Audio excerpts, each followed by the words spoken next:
controlling the message coming out of Donald Trump's White House may seem like an impossible task, and it's one that many are hesitant to try right now. The White House has gone without a full-time communications director since Trump was sworn in last month, and although Chief of Staff Reince Priebus is spearheading a robust effort to fill the position, his overtures to several Republican communications professionals have been met with disinterest. According to a half-dozen sources with knowledge of the situation, at least 2 candidates have turned down the job, a position normally coveted by Washington political operatives. According to another source familiar with the conversations, Trump's unusual involvement in crafting his own message, and his insistence on doing so from his perch in the West Wing, poses a challenge for any aide whose remit it would be to shape the narrative arc of his administration. There is a list of candidates, but I can see why people aren't interested. It's a tough job,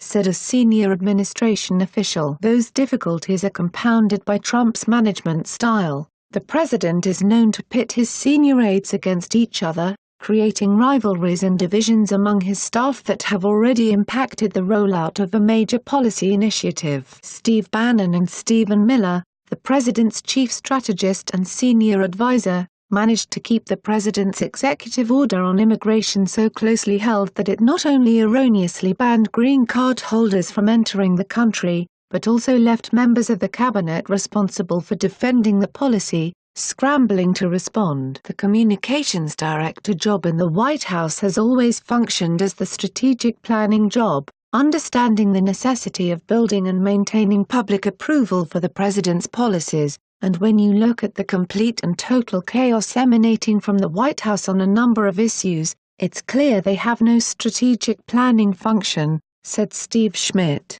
a veteran of the George W. Bush White House who ran John McCain's presidential campaign. Bannon has also privately dispatched one of his aides, Julia Hahn, to push stories into the news, in effect directing a communications shop that, at least in the administration's early days, has been operating on a parallel track. Despite the unique challenges posed by the Trump administration, and perhaps because of them, White House veterans say the sort of strategic thinking normally provided by a communications director remains critical. Even with the challenges he uniquely presents, there still is a need for long-range thinking and planning, said Ari Fleischer, who served as press secretary for George W. Bush. There still is room for long-term planning and for rollouts and initiatives, even if it's tougher. I would never give up on this function, it's too important. The White House did not respond to a request for comment. The job has been vacant since Jason Miller,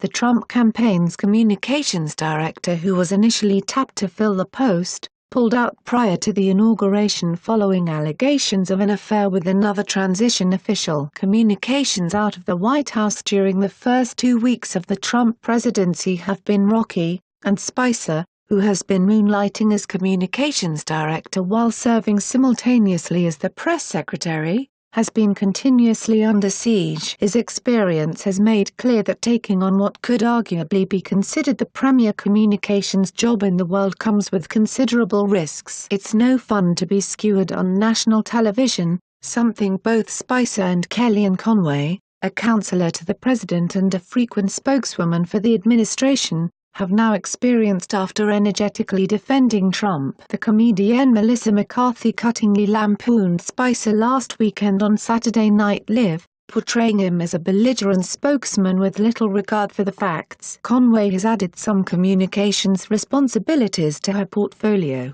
though she has had her own share of troubles, generating headlines with the claim that the administration offers alternative facts and feuding publicly with CNN over whether the network cancelled one of her appearances. The administration's response to court orders rebuking Trump's executive order on immigration has also been erratic. The White House on Friday blasted a district court judge's decision upholding the ban, calling it outrageous.